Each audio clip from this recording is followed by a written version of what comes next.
Sin peros. Un momento de compartir, aprender y disfrutar. Espera lo inesperado con la licenciada Susana Rasinski.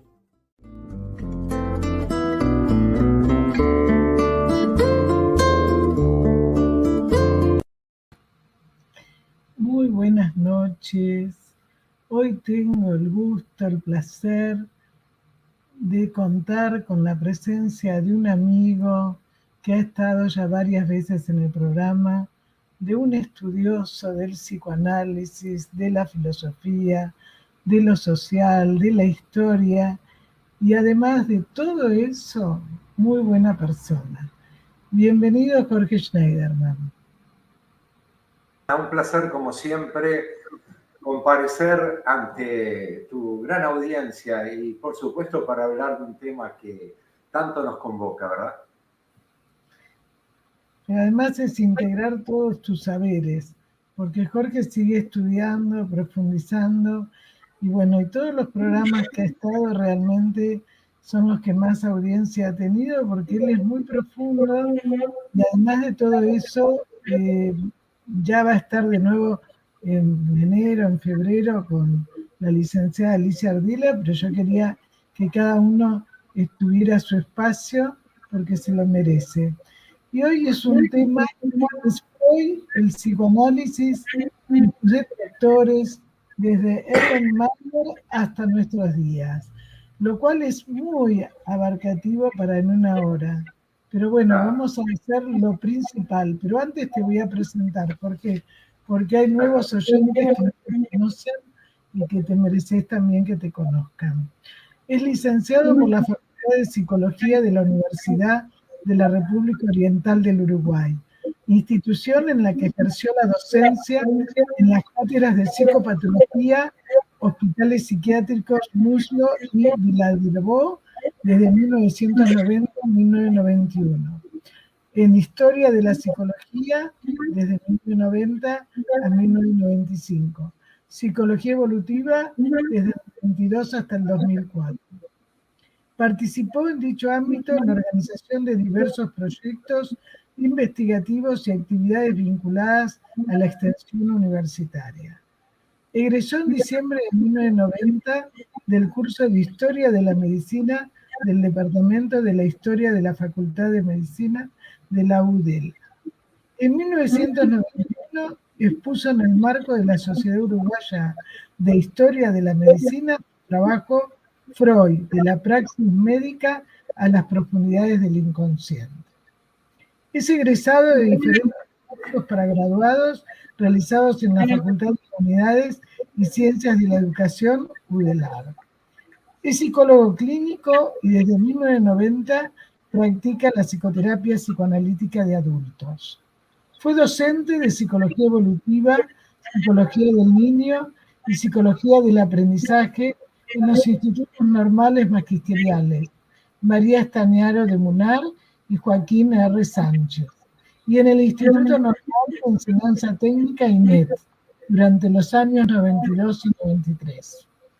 Tuvo a su cargo entre 2006 y 2010 la dirección del área de psicogerontología psicoanalítica y la coordinación de actividades académicas de la filial Uruguay de la Asociación Latinoamericana de Psicogeriatría y Psicogerontología. Se dedica desde la década del 90 a la investigación de los procesos sociohistóricos y los paradigmas epistemológicos que marcaron los orígenes del psicoanálisis y del movimiento psicoanalítico. Es autor y coautor de numerosos artículos y ensayos presentados en congresos y simposios académicos, nacionales e internacionales, desde 1990 hasta la fecha. En 2021 participó en calidad de coautor de los libros El virus mata, Nosotros también mutamos, tomo 5 de la serie Trabajando en Pandemia, dirigido por Hilda Katz. Y en Escuelas en Movimiento, los dos estuvimos juntos, donde fue una obra editada por el equipo de investigación en psicoanálisis y educación de la Asociación Psicoanalítica Argentina. Y ha prologado recientemente el libro La escuela no puede sola, compilado por la licenciada Mirta Iwan.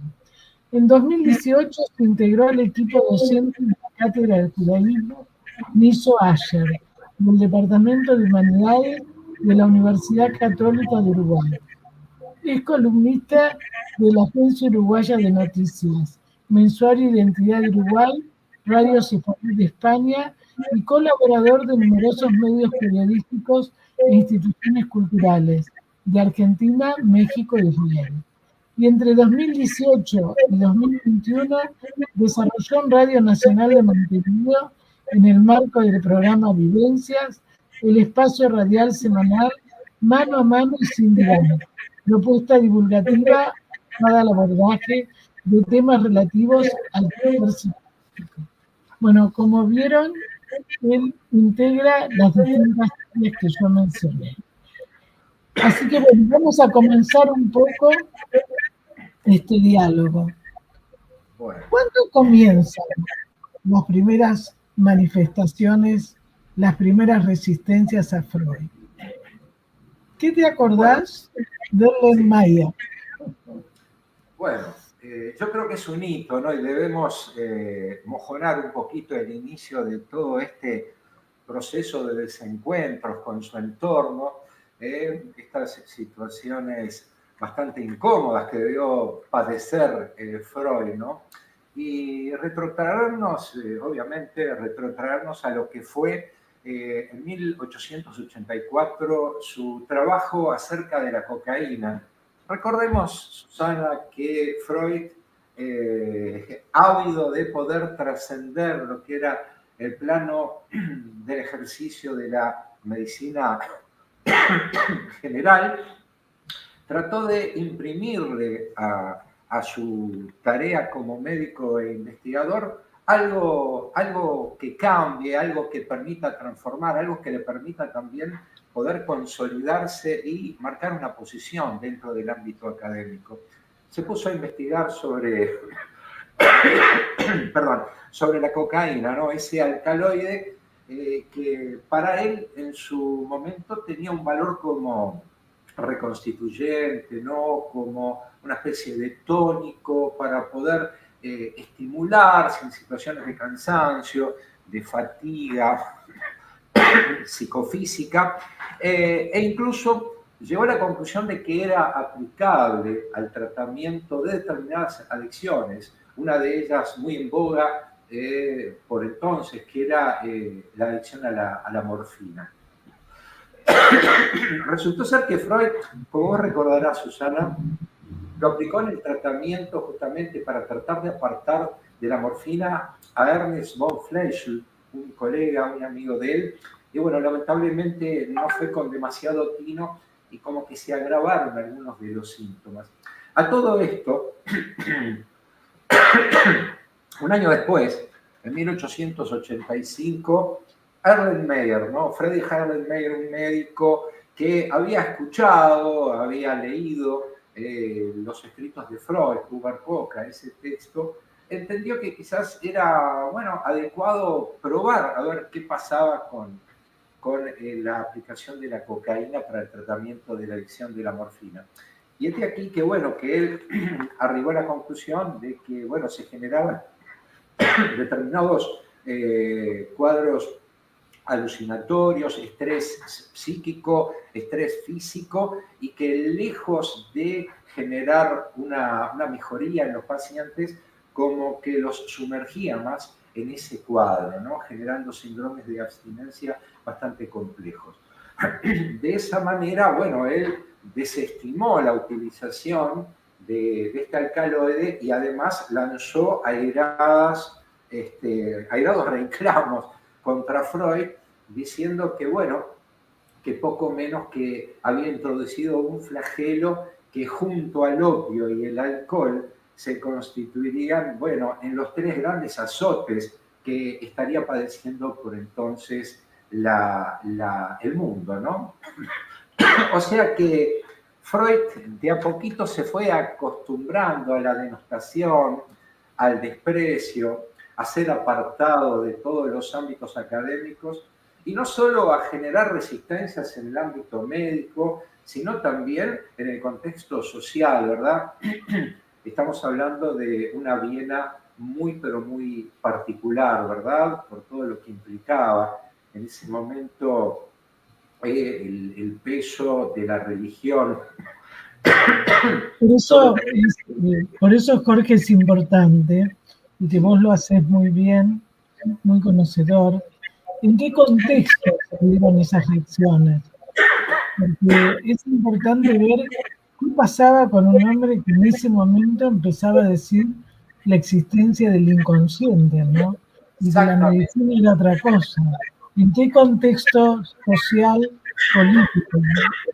Exactamente, porque venos aquí, Susana, que cabalgando entre dos centurias con brío transformador, el psicoanálisis habría de infligir sobre el rostro de los estamentos, tanto científicos como religiosos de su época, una profunda herida narcisista equiparable a las asestadas en su momento por el heliocentrismo copernicano y por el evolucionismo de Charles Darwin, ¿verdad?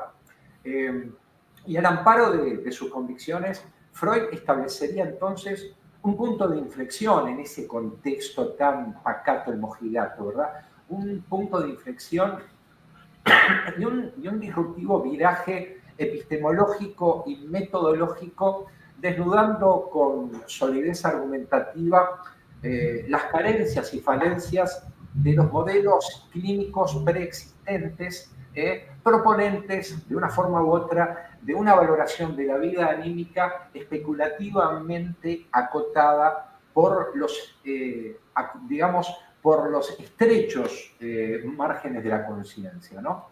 Entonces, su conceptualización del inconsciente, el rol atribuido a la sexualidad en la etiología de las neurosis, el abordaje de la función onírica como canal de acceso al inconsciente, la significación que cobrarían los chistes, las operaciones fallidas, los síntomas, las acciones causales y sintomáticas, así como sus ulteriores postulados acerca de la dinámica pulsional, bueno, configurarían un sólido corpus argumental pasible de desencadenar una suerte, una plétora, diría, de prejuiciosas y acerbas reacciones entre sus detractores, a menudo, Susana, y esto creo que hay que puntualizarlo, a menudo rayanas en el denuesto y la caricaturización, ¿verdad?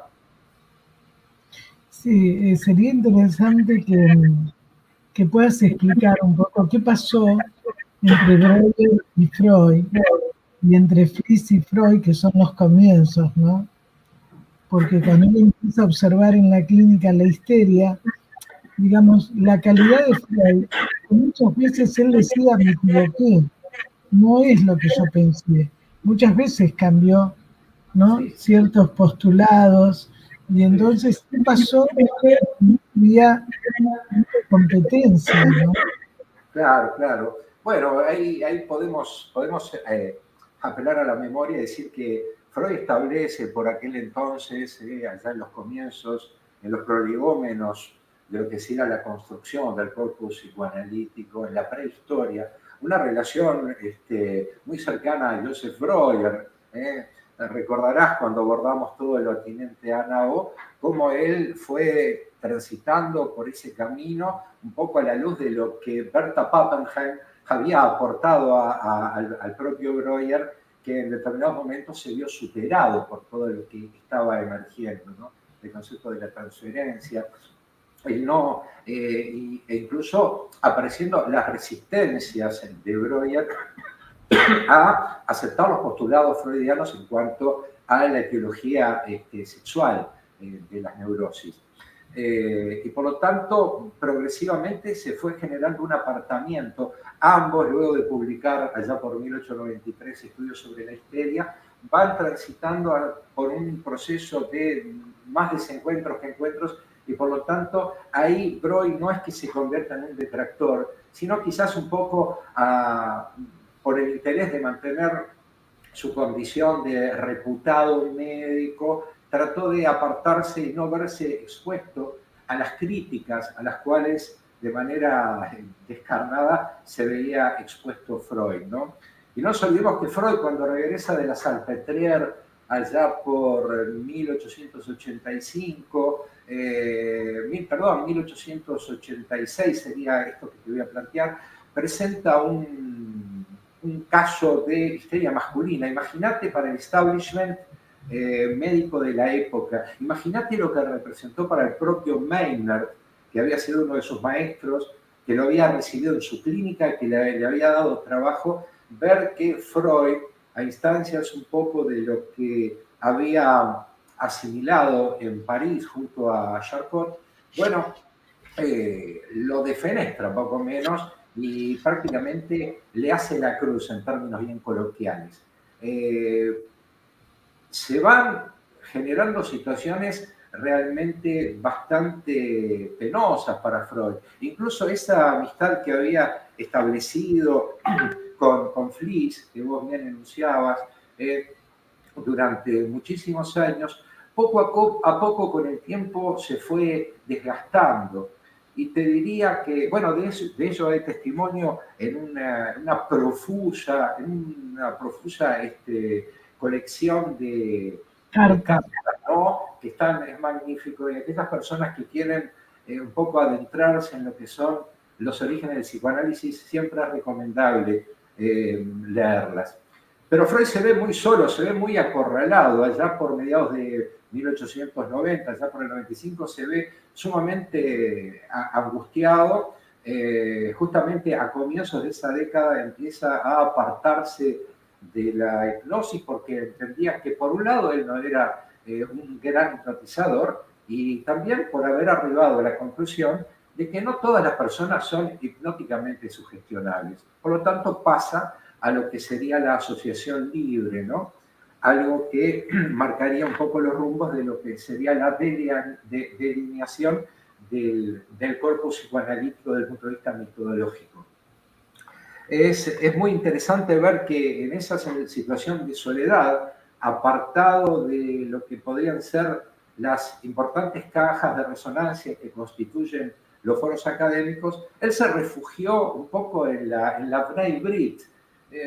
Quizás recuerde, Susana, cuando hace ya un tiempo hablamos sobre, bueno, los aportes de Freud, los aportes del judaísmo un poco al pensamiento de Freud, aludimos justamente a lo que representó para él encontrar, promediando esa última década del siglo XIX, a un número importante de interlocutores válidos ante los cuales pudo seguir planteando sus dudas, y todo esto en concomitancia con lo que fue toda su investigación acerca de los sueños, y sería tal esa soledad, sería tal el desencuentro con la academia, que fíjate vos que la interpretación de los sueños, que es un libro básico, sustancial para el psicoanálisis, que él lo termina de escribir en 1899, pero que por temas del editor sale a la luz en 1900. Durante los 5 años siguientes a su publicación, apenas puede vender 300 ejemplares.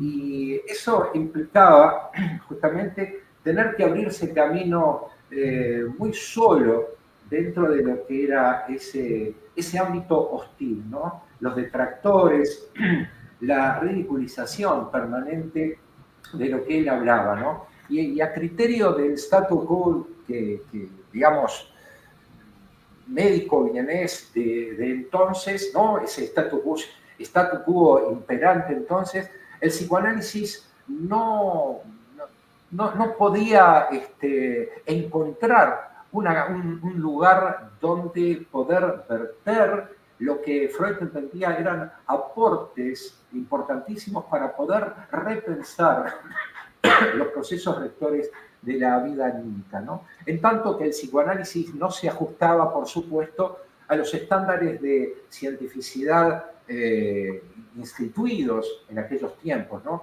Y ante los ojos Además, que en esa época, que sale en 1907, pero como vos decís, lo hizo antes, que al día de hoy, después de 100 años, nosotros, por lo menos hoy justamente en un grupo de estudios, yo les decía, es tan importante el análisis de los sueños, porque el día de hoy, a nosotros es donde más se ve el inconsciente, pero además de todo eso, ¿cómo se puede a veces prevenir una enfermedad psicosomática? ¿Cómo se puede ver en vida? Es tan importante que no es, digamos, cuando uno lee, soñaste con esto, es lo otro, no es eso, ¿no?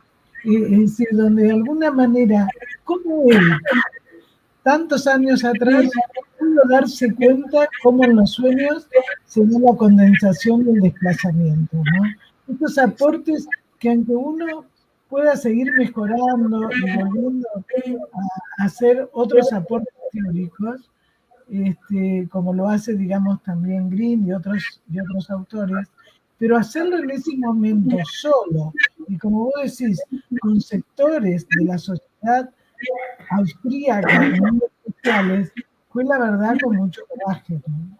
Totalmente, ¿no? Todo lo que él habló sobre lo que es el trabajo del sueño, la transfiguración de los sueños, la condensación, el desplazamiento y todo lo que hace a la hermenéutica de la vida onírica era algo realmente revolucionario. Y no te olvides, Susana, que ante los ojos de la Iglesia y su feligresía no se trataba Freud más que de no sé, lo que aportaba Freud era un cúmulo de ideas viciadas, voy a ser un poco duro, ¿no? Viciadas de impudicia, lascivia y obscenidad, ¿no? Propias de los desvaríos de una mente amoral, ¿no? Para lo que era el pensamiento conservador de ese momento, ¿no? Y en tal contexto no era dable aguardar que sus ensayos acerca de la sexualidad infantil, ¿no? Claramente apartados de la angelical y beata representación del relato bíblico, bueno, gozaran de una calurosa bienvenida. Y bueno, ni hablar de la utilización de los sueños, como vos bien decís, como insumo de la hermenéutica psicoanalítica, ¿no? Para el común de la gente en aquella época y desde antiguo, los sueños eran solo, bueno, material, o solo interesaban a los augures, a los vates, a los poetas, a los juglares y a los profetas, ¿no? Freud, evidentemente, no solo que tomó muy mal parada a la sociedad científica de ese entonces, sino que justamente la falta de respuesta, lejos de amilanarlo, lejos de retraerlo, de frustrarlo, le generó un brío aún mayor y se dio cuenta que lo que estaba pasando era que sencillamente no estaban preparados para comprender, para dar ese salto cualitativo y bueno, y apartarse justamente de esos modelos filosóficos especulativos sumamente acotados por los estrechos márgenes de la conciencia. Por eso vas a desarrollar después, ¿no? ¿Se trataban solo de divergencias estrictamente científicas? ¿O qué pasaba con los actores de la sociedad austríaca que lo criticaban? Bueno, evidentemente esto no se restringía al plano estrictamente científico.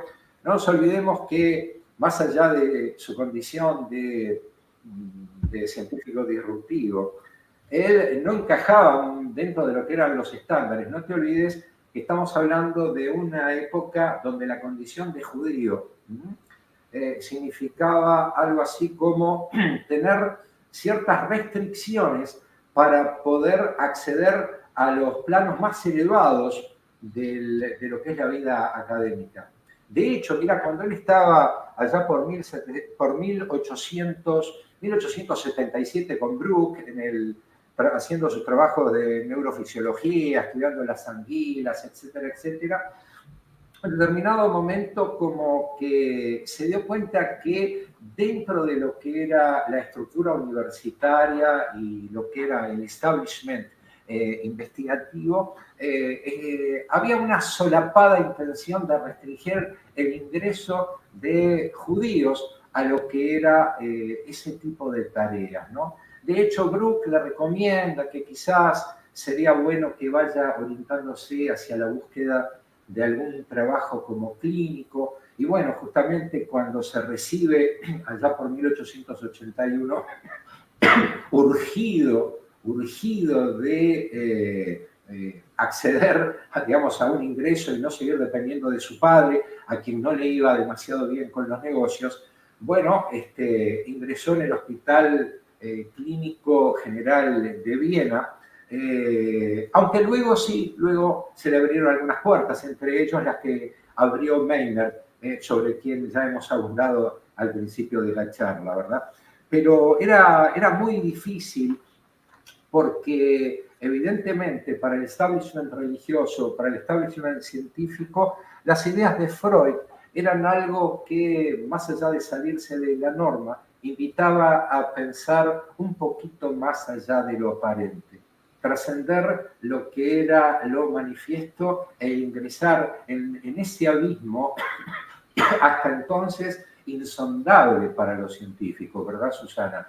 Entonces, no nos olvidemos también que esa apertura, esa reivindicación de la palabra, esa restitución de la palabra a los pacientes, creo que un poco iba a contrapelo de lo que eran los estándares o los modelos preeminentes en aquella época, y él aparecía ahí como una figura molesta, era como una piedra en el zapato, a tal punto que no solo se recluyó a fines de los 90, desde mediados a fines de los 90, en la Bnei Brit, que dicho sea de paso es una institución que acaba de cumplir 179 años y que fue creada ya por 1843 a instancias de la comunidad judía de Nueva York, con fines filantrópicos y, bueno, y culturales, ¿no?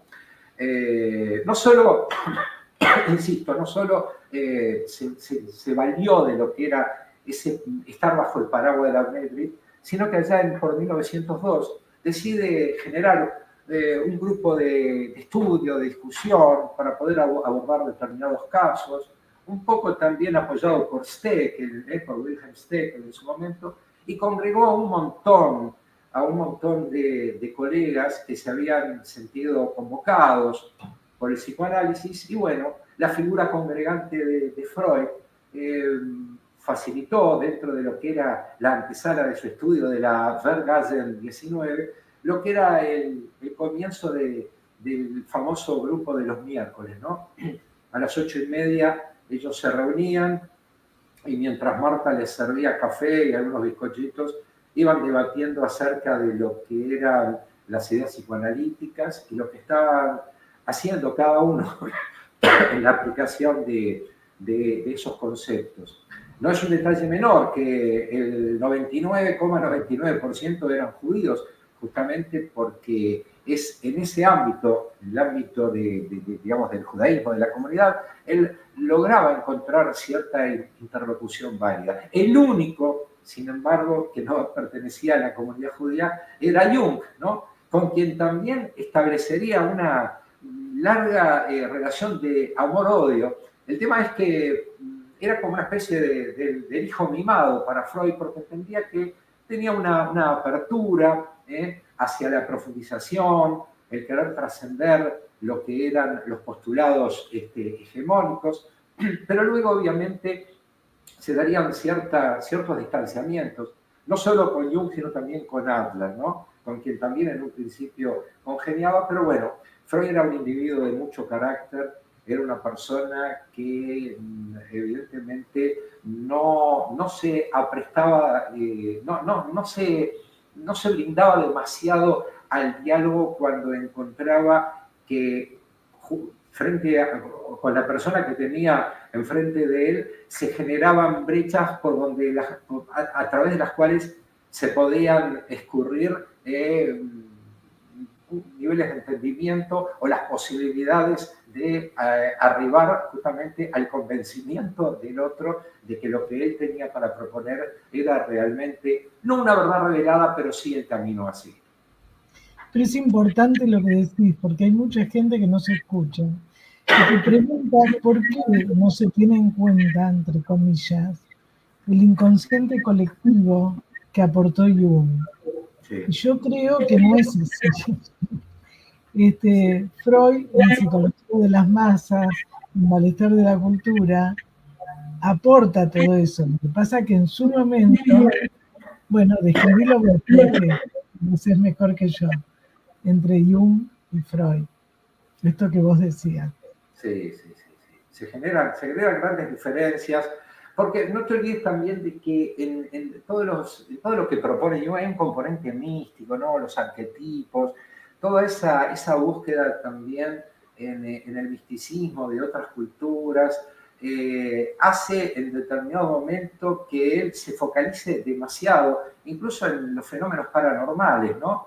Hay momentos en que, estando mano a mano con Freud, Jung le dice si no estaba percibiendo algunas señales, algunos movimientos, algunos sonidos, y a Freud un poco eso como que lo preocupó. Pero no obstante ello, yo creo que la mayor mácula de Jung que se generó en torno a Jung no viene por el lado de, digamos, de la disidencia a nivel de lo que fue la parte teórica, la parte clínica, sino que lamentablemente por esas cuestiones a veces incomprensibles, Jung se terminó orientando hacia el nacionalsocialismo, hablando en criollo. Bueno, se hizo nazi o apoyó del mismo modo que Heidegger lo que en un principio fue el ideario propuesto por el nacionalsocialismo, y bueno, se alineó, de hecho obtuvo un montón de favores, pudo hacerse cargo de determinadas instituciones, desplazando inescrupulosamente a algunos colegas de origen judío, y bueno, yo creo que por ahí viene esa mácula, y después también el romance que sostuvo con Sabina Spielrein, cosa que llegó a oídos de Freud, en determinado momento la rechinó, y como que en sí eso lo fue apartando de esa especie como de idealización que había generado Freud con respecto a la figura de Jung. Pero comparto sí de que si bien podemos tener discrepancias o puede significar en ciertos aspectos algo molesto, todo lo que fue realizando a posteriori Jung, creo que hay que reconocer sus aportes. El concepto del inconsciente colectivo creo que es algo muy a considerar, no porque fuera sumamente innovador, porque vos bien lo puntualizaste, Freud evidentemente también estaba trabajando sobre eso, ¿no? Pero bueno, y no solo con Jung se generaron desavenencias, no solo desde el propio psicoanálisis empezaron a generarse voces contrarias, sino, qué sé yo. Pero antes que me olvide, ¿no? También Bleuler en algún momento consideró que la forma que tenía Freud de manejar el movimiento psicoanalítico era cuasi sectaria, ¿no? O sea, como que se había parapetado detrás de sus ideas, detrás de sus principios y de sus proyectos, no dejando que esas paredes fueran permeadas por otras personas que aportaran una mirada diferente. Hubo muchas escisiones dentro del psicoanálisis. Y también, bueno, recordemos también un poquito más adelante a Erich Fromm, quien con una mirada extremadamente antropológica y social entiende que ya no adhiere a lo que son los aspectos más intrínsecos de lo que es la propuesta de Freud, sobre todo en lo concerniente a la libido. Y también desde el ámbito de la neurociencia, ¿no? algunos piensan que el concepto de neurociencia es algo muy reciente, ¿no? Y no pasa por ahí. Ya Santiago Ramón y Cajal marca sus disidencias, argumentando que los postulados freudianos no resisten lo que son las pruebas de cientificidad necesarias como para admitirla como una ciencia. Y es así que incluso desde la filosofía también Karl Popper, que en principio adhería al psicoanálisis, empezó un poquito también a fustigar a Freud, entendiendo que, bueno, no, incluso alineándose con Ramón y Cajal, de que el psicoanálisis podría encuadrar dentro de lo que son las pseudociencias, equiparándolo incluso malamente, creo que de una manera bastante grosera, con lo que puede ser la astrología con respecto a la astronomía. Y hay una larguísima lista, Susana, que no nos daría el tiempo en cuanto a todo lo que ha sido el hostigamiento, la denostación y justamente ese intento de aislar al psicoanálisis bajo la idea de que no es una ciencia. Claro, vos sabés que tenemos un neurocientífico que primero fue médico, neurólogo, que trabaja en un hospital de Sudáfrica, Mark Stone, y ahora es neurocientífico y después se hizo psicoanalista. Y él está en un trabajo de investigación en IPA, que justamente él dice que le agradece al psicoanálisis lo que Freud ya en 1895, en su primer trabajo, que lo tenía oculto en un escritorio, Proyecto para Neurólogos, exacto. ¿Cómo se unen las neurociencias con el psicoanálisis? Porque él había investigado en cómo muchos pacientes modificaban las neuronas y no se entendía cómo y por qué. Cuando nosotros estudiábamos, ¿te acordás que se decía que neurona que se atrofia ya no está? Todo esto está cambiando. Por eso creo que es importante algo del trabajo interdisciplinario, ¿no? Con todas las investigaciones que se hacen ahora. ¿Por qué te parece, Jorge, que en los últimos tiempos también se ha intensificado muchas críticas hacia el psicoanálisis? Porque vos decías que en un momento la iglesia, el establishment del momento, claro, todo eso movilizaba las estanterías, diríamos, las estructuras. Pero ¿qué pasa ahora con los laboratorios? ¿Qué pasa ahora con todo lo que significa la no tolerancia a la frustración? Que todo tiene que ser ya, ¿no? ¿Qué es lo que pasa que también es criticado el psicoanálisis? Exactamente, es una sociedad adolescentizada, podríamos decir, que, bueno, que en definitiva muchas veces no sabe lo que quiere, pero lo quiere ya, la inmediatez en la búsqueda de todo, el cortoplacismo, esa necesidad de transitar rápidamente, saltar por encima de los procesos, tomar atajos, entender el ideal del éxito como algo que implica acumular y no vivir, no vivenciar, donde se descalifica tanto lo que es el bagaje experiencial y vivencial y se jerarquiza el tener por sobre el ser. Evidentemente, en esta dinámica, en esta vorágine, bajo este ritmo trepidante de vida, no hay tiempo para la pausa, para la reflexión. El pensamiento crítico no es lo que suele primar muchas veces, y por lo tanto el psicoanálisis, que necesita su tiempo, que necesita ese espacio, ese tiempo para que decanten las ideas, no, por ahí no se alinea demasiado con lo que es esta sociedad, ¿no? Esta sociedad de consumo, o como dice Byung-Chul Han, ¿no? Esta sociedad del rendimiento, que a su vez es la sociedad del cansancio, donde el multitasking, o sea, la multitarea, nos somete permanentemente a una disciplina que nos aparta de la capacidad de escucharnos, de hablar, donde la virtualización de los vínculos, la internetización de la cultura pasaron a tener un rol axial. Evidentemente, lo que nos propone el psicoanálisis no justamente no va de la mano con otras propuestas, y se suele hablar y se apela a ciertos criterios estadísticos, que hay otras corrientes que dan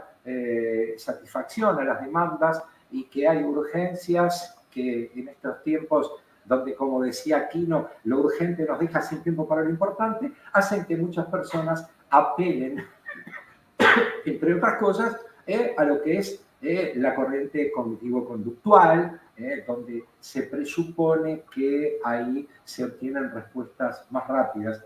Y eso hace también que proliferen muchos gurúes y muchos personajes que, por un lado, tienden incluso a demonizar, a caer también en la caricaturización del psicoanálisis, o desde el desconocimiento, como ese señor Mario Bunge, muy reconocido en determinados ámbitos de la física, etcétera, etcétera, que muy suelto de cuerpo muchas veces ha procedido a criticar acerbamente a Freud y generar incluso espacios de discusión para echar por tierra con todo lo que ha brindado y con todo lo que significa el aporte de más de un siglo del psicoanálisis. Seguramente dentro de 100 años seguiremos hablando, o seguirán, por supuesto, hablando de Freud y del psicoanálisis. Seguramente muy pocos recuerden las acerbas críticas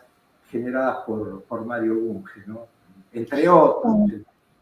Pero fíjate que vos dijiste, bueno, todo lo que dijiste me parece importante, pero con respecto a este punto, que en estas escuelas y en estos abordajes satisfacen la demanda. Entonces la persona nunca deja de tener demanda. Y estamos hablando de la necesidad y el deseo no aparece. Esta es la diferencia para los que nos escuchan.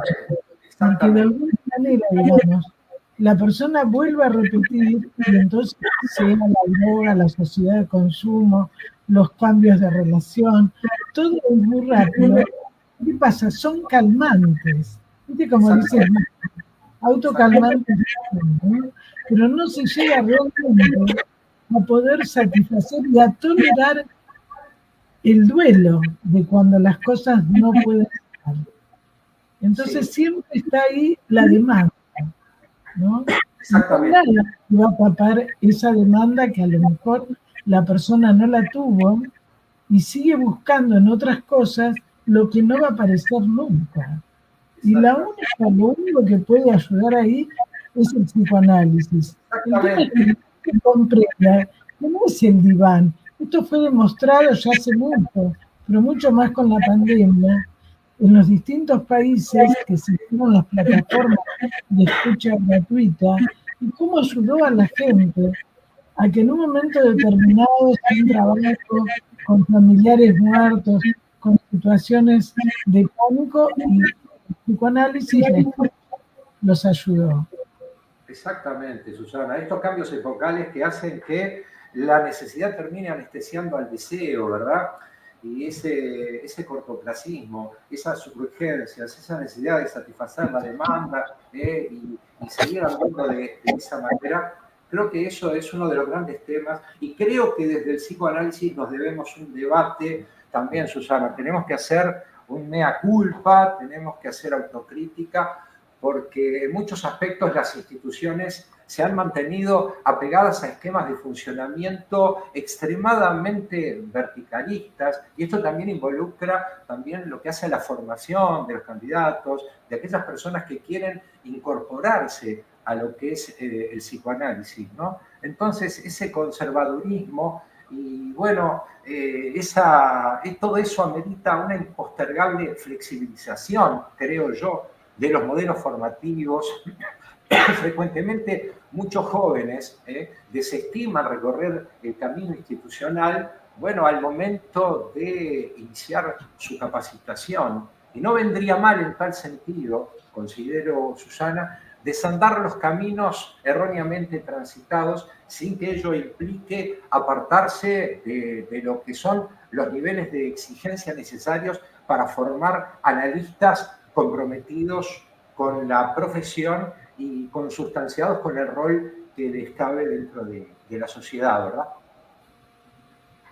Sí, la gente lo cree, que eso no significa que se baje el nivel, sino la forma, como vos dijiste. Hay ciertos reglamentos, ciertas cosas que cuando nosotros estudiamos era muy difícil para algunos de nosotros el acceso, ¿no? Por toda la situación económica. Pero tampoco puede ser que sin formación la gente comience a atender pacientes y se encuentra con los problemas de las identificaciones, el problema de no saber qué decir. Entonces, en vez de ayudar al otro, puede traumatizarlo más, porque la persona siente que el otro no lo puede ayudar. Exacto. Eso es muy importante lo que vos decís.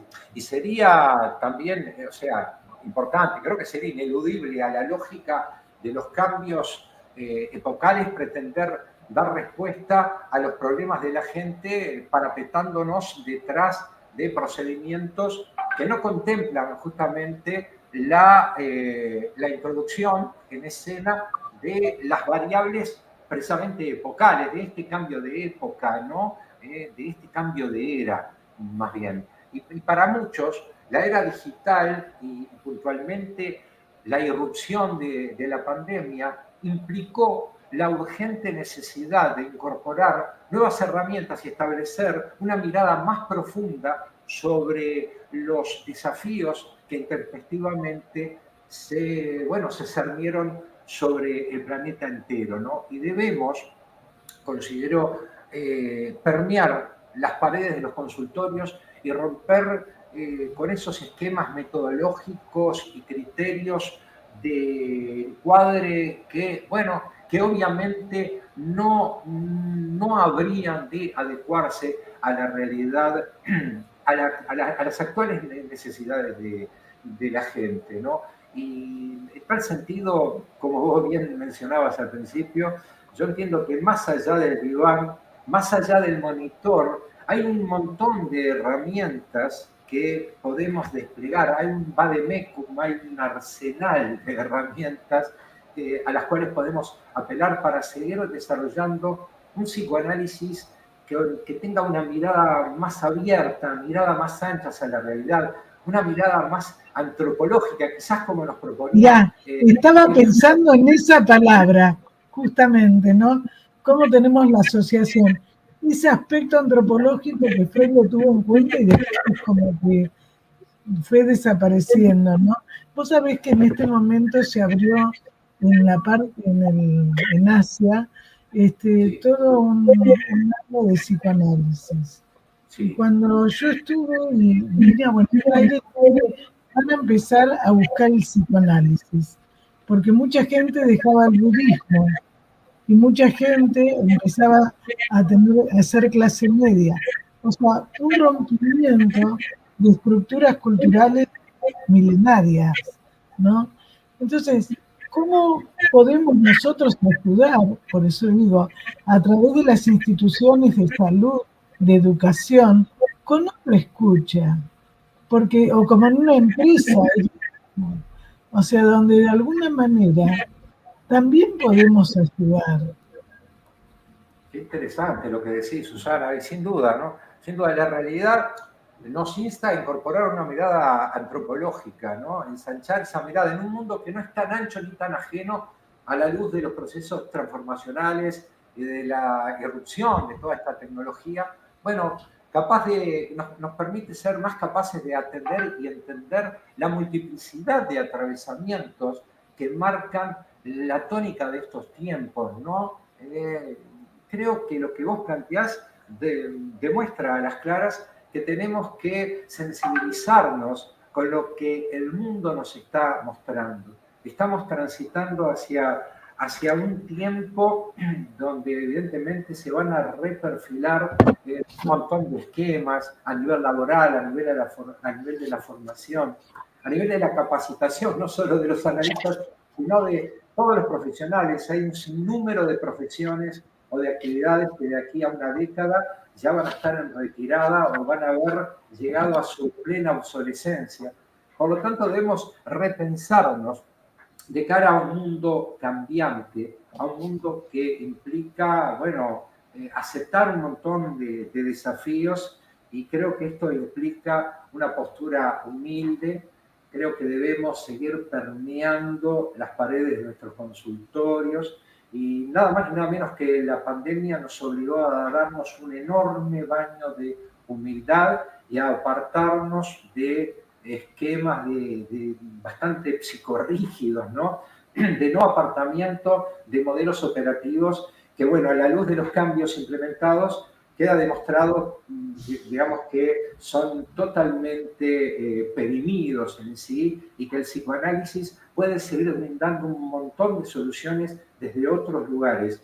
Yo por eso le di en llamar a mi columna radial en su momento Mano a Mano y Sin Diván, un poco entendiendo que el psicoanálisis es algo que no se restringe a lo que es esa imagen, ¿no?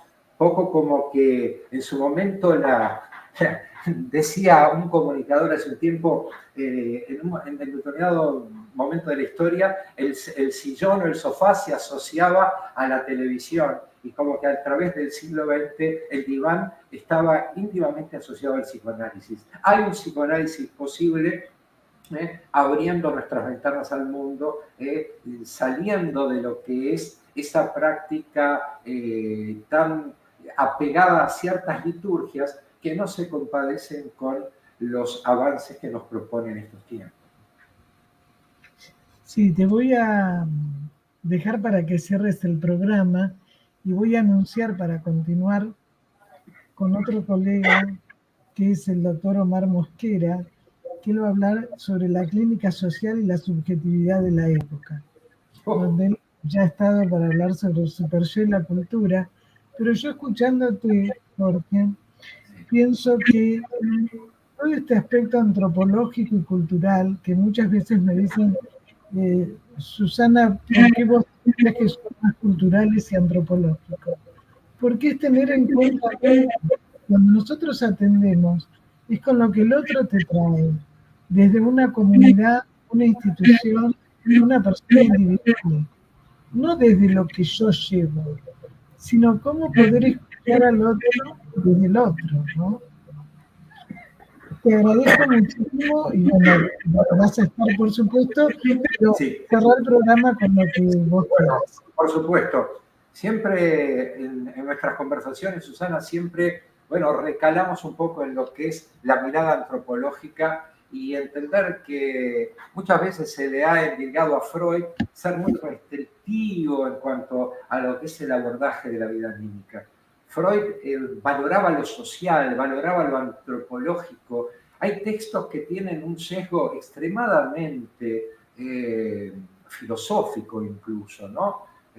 El malestar en la cultura, el porvenir. Van a actuar. ¿Verdad?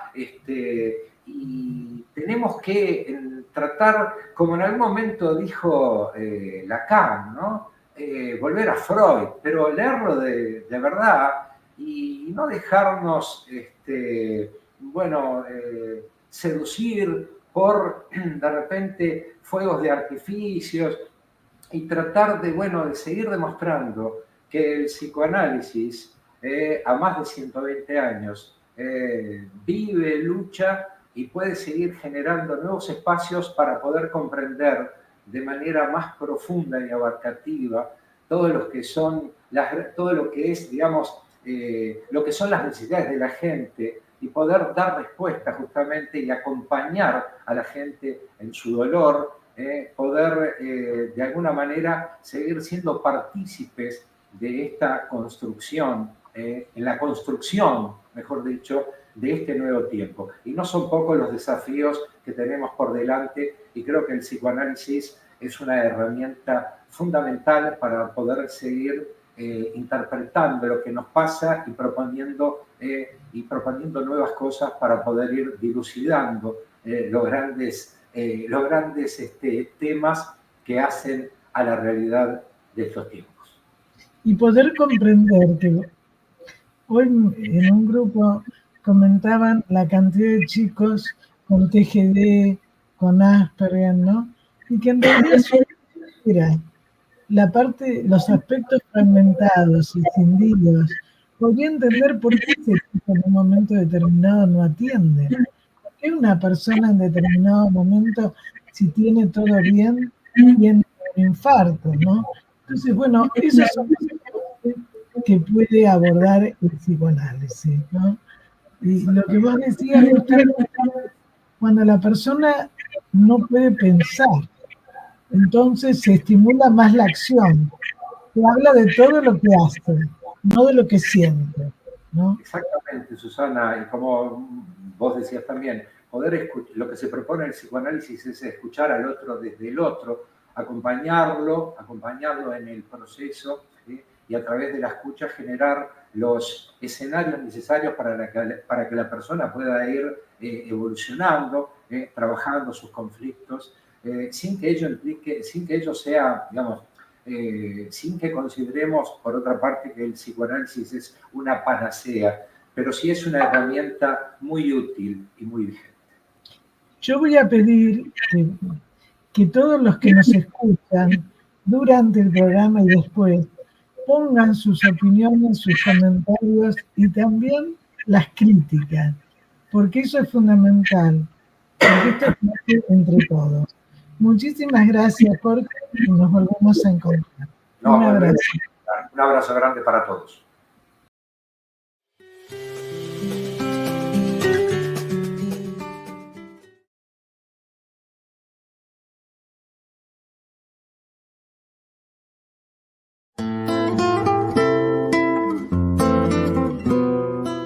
Sin peros. Un momento de compartir, aprender y disfrutar. Espera lo inesperado con la licenciada Susana Rasinski.